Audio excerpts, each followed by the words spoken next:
To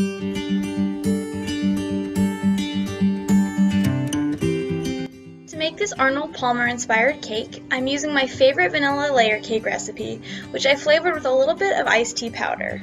The full recipe is up on Chelsweets.com. I'm frosting the cake with a lemon buttercream, which I've colored a vibrant yellow, a pale yellow, and I've left 1/3 of the frosting just regular white. So I'm piping the frosting into rings to create a really fun pattern when we cut into the cake, and I'm going to repeat this process until all of my cake layers are stacked. Next, I chilled my cake in the freezer for about 10 minutes before trimming it down into the shape of a glass. I'm using a serrated knife here to trim the cake.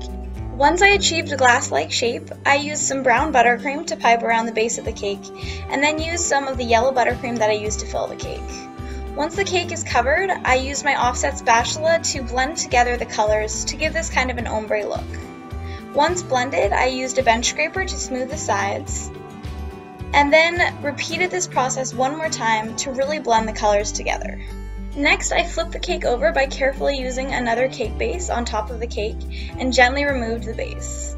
Once I smoothed out the top, I added on some sugar ice cubes. I made these by boiling some sugar, corn syrup, and water together with a little bit of cream of tartar. The last step is to make a fondant straw. I colored some white fondant blue using some gel food coloring, and I also added a bit of Tylose powder to speed up the firming process of the fondant.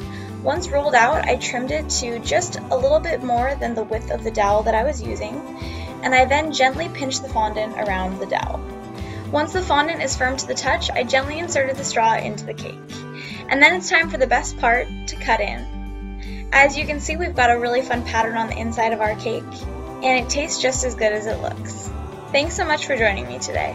If you guys enjoyed this video, be sure to click the like and subscribe buttons below.